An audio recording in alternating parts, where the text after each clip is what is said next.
Vou me afogando em ti, meu amor. Eu tenho que vos dizer uma coisa que vai parecer a princípio estranha e muito confusa, mas eu vou tentar por partes começar. Algumas pessoas eu era para guardar o sábado, mas o Senhor, eu fiquei impressionado também. Tem muita coisa que eu quero dizer, mas eu não digo porque eu preciso dizer com calma. E vou dizer agora, mas com calma.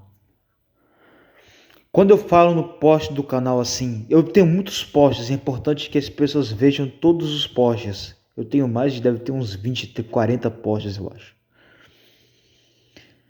Veja bem, não sei, uns 30, uns 20. Mas veja bem, não sei a quantia certa. Mas veja bem, quando eu falo no post do canal sobre Moisés, num comentário da música da Juliane Souza, eu me pego lendo um comentário escrito assim, e Deus fala com Moisés para sempre. Aquilo dali mexeu muito comigo e não é porque é banal, é algo muito profundo que se diz respeito também a mim. Eu vou explicar para vocês uma coisa e que para vocês também é possível, certo? Também é possível. Deixa eu tirar esse cenário triste daqui. Veja bem, eu boto perto da cama. Veja bem, eu vou dizer a vocês uma coisa. A minha história, eu vou botar no post do canal a minha história, o meu testemunho para vocês lerem. Para que vocês entendam mais ou menos como que isso funciona. Para que vocês compreendam mais ou menos como que funciona tudo isso, como que procede essas coisas. Para que vocês entendam se é verdadeiro ou não. Eu digo a vocês que quando eu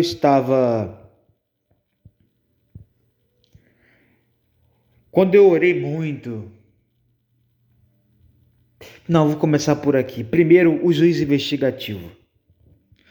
O que é o juiz investigativo? O juiz investigativo, ele é quando vocês estão se santificando, procurando se santificar, procurando ser santificados e procurando serem santos. O que acontece isso? Quando isso ocorre, vem aquela questão da justificação pela fé, que é você ser justificado, mas você não sabe que está justificado. Você busca má justificação para ser mal justificado, porque estamos pecando constantemente.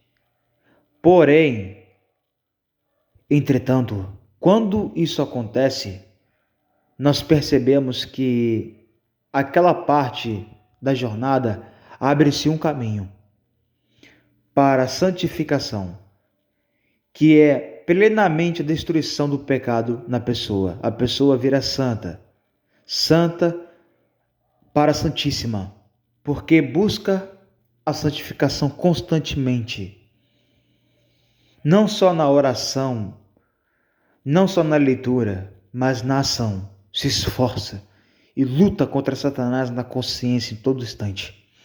Vejam bem o que aconteceu comigo. Eu comentei com um amigo meu de um canal, ele está no post também do canal, mas não é o testemunho, é o revelação, alguma coisa assim, parece que em inglês é o nome dele. Mas aí,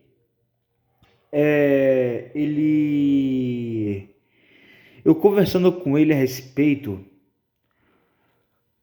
do juiz investigativo e a respeito dessas coisas, primeiro que o juiz investigativo, ele precisa existir, porque resumidamente é quando Jesus Tudo que acontecia em Êxodo, o tabernáculo, o propiciatório, a arca da aliança, a vara de Arão, como nos 10 mandamentos, inclusive os 10 mandamentos, se vocês lerem, não vem ao caso agora, mas se vocês lerem os 10 mandamentos, terão certeza disso que eu estou falando, e terão certeza, uma visão mais clara, não só ler não, mas ver a novela, vão entender melhor como que funciona o juiz investigativo na novela da Record. Então vejam bem, quando isso aconteceu, a respeito desse juiz investigativo, eu vou falar para vocês uma coisa que aconteceu comigo. Chegando ali próximo ali do meu conhecimento, que esse juiz investigativo ele está em Hebreus também. Ele está em Hebreus, não vou lembrar o verso, mas está em Hebreus ali. E em Daniel 8, 12, 13, 14. Mas precisamente Daniel 8, 14. E Apocalipse, não vou lembrar o verso, mas também Apocalipse 14, comparando ali as 3 mensagens angélicas. Então veja bem, só que eu teria que explicar para vocês melhor com os textos, mas para explicar isso, você teria que ler toda a Bíblia, porque explicar assim de texto por texto não funciona, não vai adiantar. Então veja bem, quando eu entendo sobre o juízo investigativo, ele é o seguinte, ele é quando Jesus ele passa do santuário celestial, ele está no santuário celestial, mas ele passa do santuário celestial, do compartimento santo, para o Santo dos Santos, para o compartimento santíssimo. O que ele faz ali? Ali, ele julga o mundo e intercede por ele. Antigamente, o sacerdote, como no Êxodo, como mostrado na novela, ele só tinha uma função: julgar. Ele julgava. O sumo sacerdote, ele julga e intercede. Ele faz os dois, são 2 funções, 2 trabalhos distintos. Então vejam bem, quando isso acontece, ele começa a julgar os mortos em Cristo Jesus, que morreram desde Adão até os últimos homens a serem mortos nessa geração. Mas também tem uma questão que o juízo dos vivos também começa, mas eu vou chegar nessa parte. Quando isso acontece,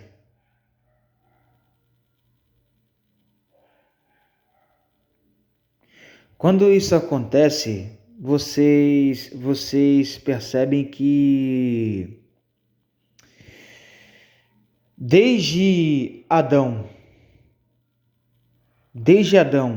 até o tempo, nossos dias, Deus ele estava julgando. O que é julgar? Analisar os casos. Analisando os casos. Desde Adão, como sacerdote, ele julgava. E ele começou a julgar.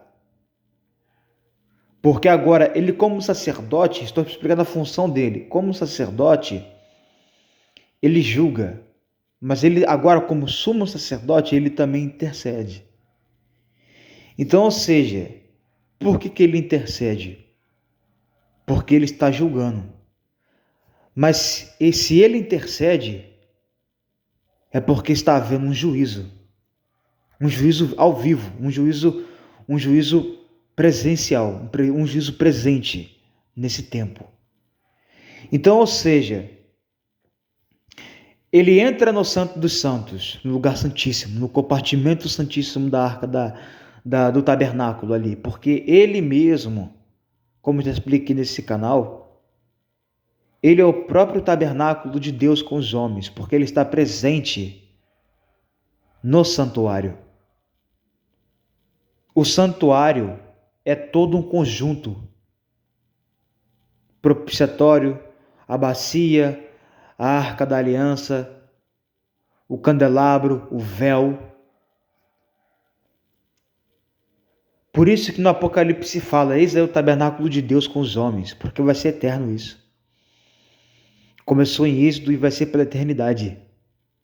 Na verdade, isso era só um modelo do que haveria de acontecer, de suceder. Então vejam bem, ele está julgando desde Adão até os nossos dias. E por que até 2.300 tardes e manhã o santuário seria purificado de quê? Do pecado. Do pecado deles. Seriam removidos os seus pecados do santuário, purificados, apagados, expiados. Porém, tem uma coisa. Isso também faz uma alusão do levantamento das verdades do tabernáculo e do santuário que serão jogadas por terra ao longo de 2.300 anos. Foi aí que Deus foi levantando a reforma protestante, foi levantando as pessoas que, como Martinho Lutero, João Hus, João Calvino, foi levantando esses homens para que eles pudessem receber a verdade também e passar essas verdades avante, para que a verdade do santuário fosse levantada até chegar nos adventistas do sétimo dia.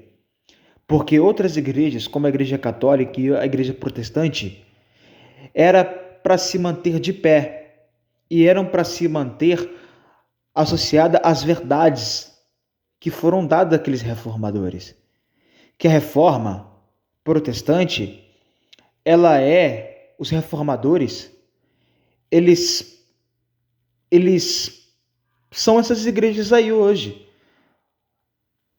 Só que com nomes diferentes, como quadrangular, presbiteriana, universal, até mesmo a igreja mais miserável com qualquer tipo de nome que deram, invenção da mente. Mas tudo vem dos reformadores. Porém, a igreja adventista é levantada com uma função de restituir e reivindicar o sábado. Amigos, sejamos sinceros, ninguém mais guarda o sábado. Ninguém. Guardar mesmo é ler a Bíblia, não é ficar em telefone, esquece o WhatsApp.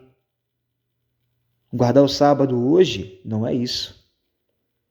Guardar o sábado hoje, eu vou resumir de uma forma mais radical para que esta geração entenda. É romper o ligamento do joelho ali. Não é para fazer isso. Estou pejorativo. É ler a Bíblia. Ou ler o espírito de profecia. É estudar. No sábado, estudar as coisas de Deus. Passar tempo com Deus. É isso. E se possível, até um jejum. De quê? De água e comida. Ah, mas está sendo radical demais. Não. Meus sentimentos por Deus são muito intensos. Muito profundos. São muito profundos. Eles são tão profundos que às vezes eu vou chegar lá. E vai ser interessante vocês ouvirem isso, porque eu falei, Senhor, é certo, eu vou chegar lá. Vai escutando. É muito interessante. É muito interessante. Então vejam bem, porque são mais de um que vai assistir. Vejam bem, mas falo para cada um individualmente, que a minha voz ecoe na consciência de vocês. Veja bem, falarei a vocês, que nesse agora uma outra parte, e eu fui descobrir isso hoje não, recentemente, eu como adventista do sétimo dia, eu fui descobrir isso recentemente, entendeu? E aí, a respeito desse juiz investigativo mesmo, e aí quando eu fui pesquisar melhor, amados, que fantástico, que incrível. O juiz investigativo, algumas pessoas interpretam mal. Um canal chamado Para Que Possamos. Eu tenho medo porque eu ainda estou treinando isso. Eu ainda estou treinando, tentando entender, ver se procede ou não. E essas minhas palavras vocês vão entender. Eu vou chegar lá. Porque eu tenho medo de afirmar. Eu tenho medo. Mas algo me diz que o Para Que Possamos aí, ele vai se tornar um adventista mais forte, aderindo às verdades presentes, porque ele vai contra a igreja com todas as suas forças. E Deus é forte o suficiente para tornar o seu braço ao braço de Cristo, a seu favor. Porque isso tem uma verdade, uma só doutrina, uma só sã doutrina, uma verdade absoluta, que não pode ser refutada. Agora vejam bem, nem por especialistas, nem por forma de linguagem, nem por teólogos, nem por especialistas. Então vejam bem, o que quero dizer a vocês. E nem por engano sutil, como o que eu postei no post, falando da mente, do controle, isso é um engano. Mas, para explicar para vocês, isso é um pouco complexo e não é tão simples como ela escreveu. Está no post. Tem um engano mais profundo. Não é mimimi ou falácia, não é algo real mesmo. Tem algo mais profundo. Envolve até neurociência ali. É algo mais profundo. Então veja bem. Só que é uma simples pessoa. Uma pessoa normal. É um ser humano. Não é diabo não, é um ser humano. Porém, é complexo. Então vejam bem. O que acontece? O nome disso é discernimento espiritual. Discernimento espiritual. Então veja bem, quando você entende a verdade do santuário e do juiz investigativo com ele, é o seguinte: eu fui descobrir que a verdade do santuário é essa, que quando nós estamos nos arrependendo, primeiro que nós vamos saber que quando que começa o juízo dos vivos. Tem esse detalhe específico também do juízo dos vivos. O juízo dos vivos, ele começa com um grande terremoto, mas não vamos saber quando que ele começa. Mas eu não sei. Eu acho que ele não começou ainda. Eu não sei. Não dá para saber, eu acho que não. Porque aí envolve uma complicação de doutrina. Porque envolve a questão das pragas. Eu não sei. Isso daí eu não tenho informação. Acho que não dá para saber, mas quando acontecer vai haver um terremoto. Mas houve já um terremoto. O de Lisboa. Houve um terremoto, mas eu não sei. Mas ele foi em 1800 e alguma coisa. Eu realmente não tenho essa informação. Mas fica no ar. Eu não sei, fica no ar. O julgamento dos vivos. Ainda não, porque tem uma questão, me veio um clarão agora. A chuva cerúlea precisa cair. Apocalipse 14 precisa ser proclamado. Aí sim começa o juízo dos vivos. Sim, lembra que eu falei que eu sou detalhista e não posso deixar passar nada? Detalhe por detalhe. Então, tem Apocalipse 14 ainda. Então veja bem. Aí começa lá no santuário celestial o juízo dos vivos. Aí, como em sequência, vem o fechamento da porta da graça e a volta de Cristo. Esses eventos em sequência. Então vejam bem, quando ocorre esse tipo de coisa, porém, por que eu citei o canal Para Que Possamos? Porque o canal Para Que Possamos, ele fala que a gente julga que o seu nome pode ser passado no santuário celestial do nada, e aí você perde sua salvação. Se olharmos para a Bíblia, o juízo começa pela casa de quem? Pela casa de Deus. Estamos no tempo de Pentecostes. Em que tempos estamos? Estamos no tempo do selamento. Estamos no tempo da purificação dos nossos pecados. No tempo do juízo investigativo. E estamos no tempo da volta de Cristo. E estamos no tempo das verdades do santuário. O selamento e o tempo do juízo dentro das questões do santuário celestial. Estamos no tempo de Pentecostes, tempo da chuva cerúlea na promessa de Atos 2. É isso. Tempo hoje, agora. Então vejam bem, eu olhando ali, eu vendo ali o texto, o juízo começa pela casa de Deus. E começando pela casa de Deus, ele avança, porque o povo hoje, ele recebe grande luz.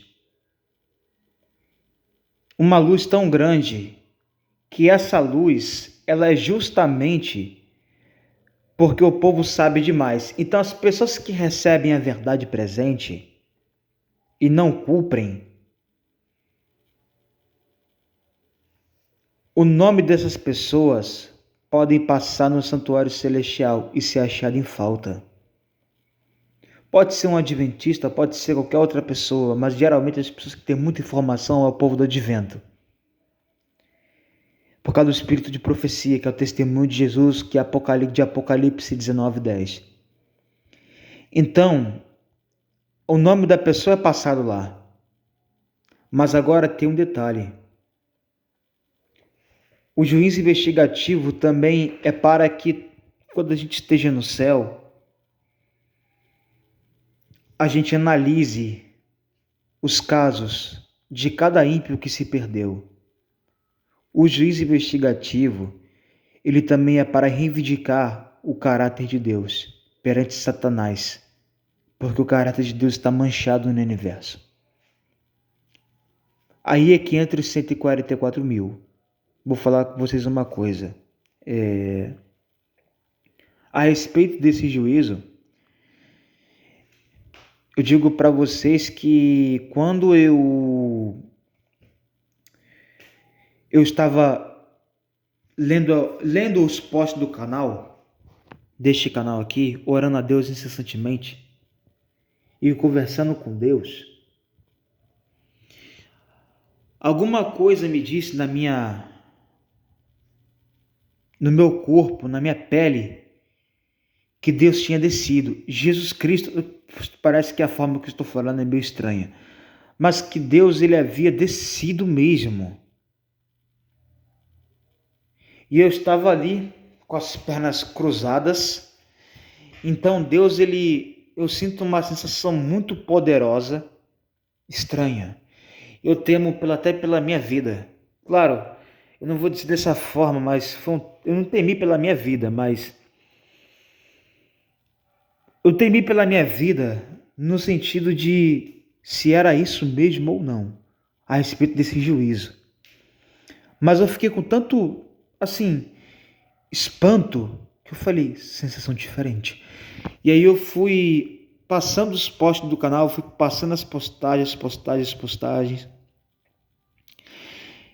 E daí eu eu entendi que o meu nome tinha passado no santuário celestial, porque o juiz investigativo, teus pecados podem ser perdoados, ok, mas eles não foram apagados de lá, do santuário. Deus perdoou, mas o pecado permanece nos registros. Esse juiz investigativo, ele vai apagar dos seus feitos na terra, maus feitos. Então, o que acontece? Eu senti que isso aconteceu, que isso ocorreu. E depois que isso aconteceu, deixa eu lembrar aqui para não errar. Depois que isso aconteceu, eu comecei a minha testa, ela esquenta. Ela é como se tivesse um objeto, não vou dizer um objeto, mas é como se tivesse algo vivo. Não é uma sensação dentro da minha testa. É uma sensação real, como se tivesse tipo assim, você tá vendo na minha mão agora uma luz? É como se tivesse uma luz. A luz é quente, não é? É como se tivesse algo, essa luz se mexendo, tipo assim, pulsando, sabe? E quando eu estou em momento de perigo, ela aumenta. Por exemplo, todo o meu corpo está frio, mas a minha testa permanece o tempo inteiro aquecida e com um tipo de selo. Claro, o selo de Deus é o sábado, mas tem o selo de Deus e tem uma questão aí do selo de Deus vivo, que é a mesma coisa, mas o povo de Deus está sendo escolhido, os 144 mil estão sendo escolhidos, os 144 mil. O tempo do selamento já começou. Porém, eu até falo no canal, eu fui selado. Eu falo no canal porque eu estava pregando. Quando eu estou gravando short, tem um vídeo nesse short que fala que eu fui selado. E eu sei que fui. Só que tem uma coisa. Depois que eu passo por esse juízo investigativo, eu tenho a certeza, porque Deus, ele desce. Eu sinto uma sensação que ele botasse a mão. Eu vou botar no post do canal aqui de novo a imagem. Que ele bota a mão no meu ombro. Está os anjos do lado, parece, anotando os meus feitos aqui. E aí ele me reclama para o Pai, falando: Pai, este aqui está completamente justificado. Apague os pecados dele dos registros do santuário. É claro, ele é Cristo que apaga. Na verdade, o Pai apaga. Mas é Cristo que apaga também. Mas então veja bem, mas precisamente é o Pai ali. Na verdade é Cristo que apaga, mas com a autorização do Pai. Melhor reformulando. Porque a sensação foi a seguinte: eu estava num tribunal, ali na minha cama, um tribunal invisível, no meu quarto, sem ninguém saber, o mundo vivendo a sua vida, e eu ali em secreto. Naquela situação, eu estava perante o Pai, e o Filho desce, não de uma forma física, mas de uma forma totalmente espiritual, através do terceiro agente, o Espírito Santo, como eu falei para vocês. Porque ele não pode vir aqui fisicamente, mas a presença dele era tão real que parecia que ele de fato estava aqui fisicamente. E talvez poderia estar, mas através do espiritual, espiritualmente, fisicamente presente. É confuso, mas dá para entender. Então veja bem, quando isso acontece, ele me reclama perante o Pai. E o Pai fala: certo, apague. E aí ele sobe, volta e apaga. E aí completamente eu fico livre da minha aflição. Tem vários vídeos no canal, nesse canal, eu falo que eu estou aflito, fico aflito constantemente. Tanto é que, enfim, então veja bem, quando acontece isso, eu eu sinto que um selo é colocado na minha testa. O selo do Deus vivo. Este selo é o selo dos 144 mil. Por quê? Porque eles não morrem.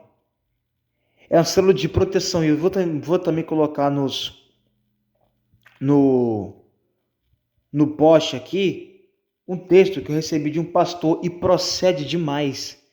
E eu conversando com um amigo, ele explicando para mim e confirmou mais ainda. Só tem uma falha a respeito do pecado. Pecados que não conhecemos, a respeito disso, porque é a bateria. A respeito disso, porque os pecados que nós não conhecemos, Deus não leva em conta, mas tem uma coisa. Deus, ele não é Deus de metade. E a doutrina, ela é muito complexa, mas ela também é muito clara. E os escritos de Ellen White falando assim, a humanidade de Cristo, Ellen White, fala que é possível vencer todo o pecado mesmo. É possível ser, resumidamente, é possível ser como o próprio Jesus na Terra. Na sua humanidade. Em tudo, na ação, no falar. Só que, aí ele falando para mim, ele explicando para mim, ele é um homem muito bom, mas ele explicando para mim, ele falou comigo assim, olha, isso, e bateu forte, porque procedeu. E a coisa mais forte que ele falou para mim foi que eu já estou salvo, e com o selo de Deus vivo, não é possível eu me perder. Que eu já estou literalmente salvo. Só que aí é uma questão de verba. Como em canais que fala uma vez salvo para sempre. Não, isso é uma questão quando a pessoa pensa que está salva, mas não de fato está. Estamos falando de algo real aqui. Só que a pessoa salva, ela não vai errar. Ela não erra, ela não peca. Ela não falha, ela não erra. Como ser humano não erra, ela não pode errar. Então, não pode, em coisa alguma, mas só que aconteceu um evento no grupo também que eu estava, e eu não vou mais para Roraima, isso é da parte de Deus, porque a minha visão, como já falei aqui, minha visão não é de homem, a minha visão é de fogo, porque é um discernimento muito grande das coisas, eu consigo ver por detrás dos acontecimentos desta realidade, eu vejo muito além do horizonte, com visão de águia espiritual, com um conhecimento que digo assim, não é uma questão de orgulho, mas que o próprio Deus revela. Eu não tenho esse poder não mesmo, na verdade, eu nem tenho tal força, mas a Bíblia também fala sobre isso, que tudo gira em torno do grande conflito e que todas as coisas cooperam para o bem daqueles que amam e temem a Deus. Não é muito difícil entender que tudo isso provém de Deus. Mas vejam bem,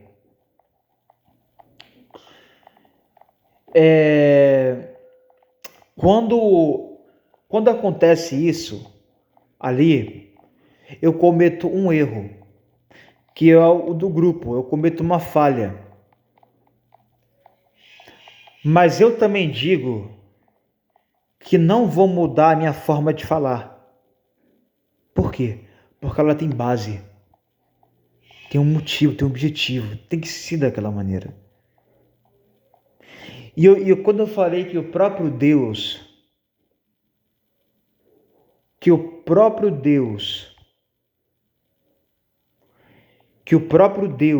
não que ele fala comigo de uma forma assim, literal, como Moisés, mas Deus fala comigo tão perfeitamente, tão completamente, tão claramente, como Deus falava com Moisés. Por isso eu postei no canal, Deus fala com Moisés. O post que eu postei no canal engrandecendo aquele comentário, e Deus fala com Moisés para sempre. Eu me senti ali como se Deus falasse comigo pessoalmente para sempre. Não só comigo, mas com todos aqueles que o amam. Então o que acontece? Deus ele fala comigo tão claramente como falava com Moisés. Agora, como que Deus fala com você? É um mistério. Eu não posso falar isso. E eu não sou falso profeta porque eu não sou profeta. Ainda. Até que esse Apocalipse 13 se cumpra. Então vejam bem, quando isso acontece,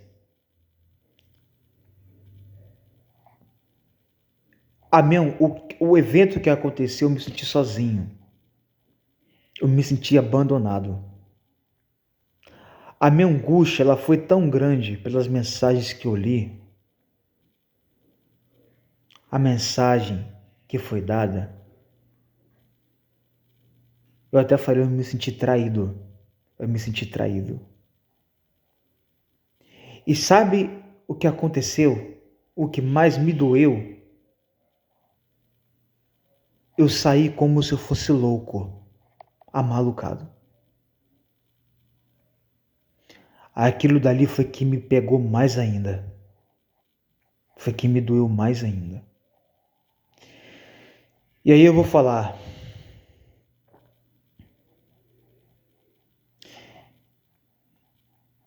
Então sabe, a angústia foi tão grande, mas isso foi depois. Isso foi depois. Isso foi depois. Na verdade, isso foi antes. Depois eu recebi a notícia que eu não poderia estar indo para Roraima. Até porque isso temos que ser prudentes também. Tem guerra lá, vai surgir uma guerra lá na Venezuela. Também não é muito seguro. O plano de Roraima falhou. Mas eu entendendo isso, eu vou falar com vocês. Eu fiquei tão profundamente impressionado que vocês podem alcançar isso. Amigos, eu tenho pavor do pecado. Eu tenho trauma do pecado. Deus fala comigo claramente. Como eu falei a respeito de vocês dos 7 meses, as pessoas acham que eu estou especulando na minha cabeça. Que eu estou possibilidade. Eu não estou falando de possibilidade. Estou falando de revelação divina.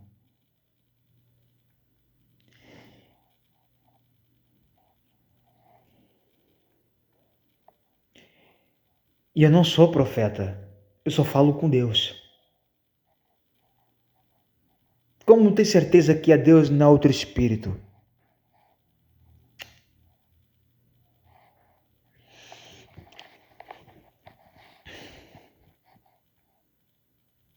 Deus me falaria se fosse outro espírito.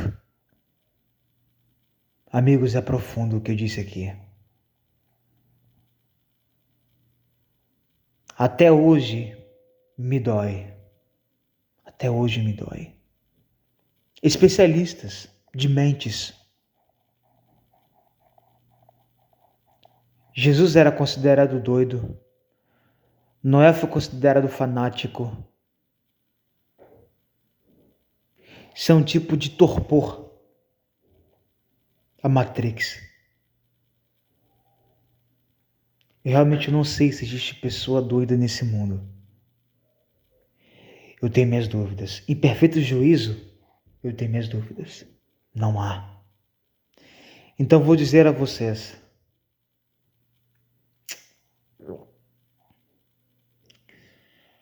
Quando o mundo estiver num caos,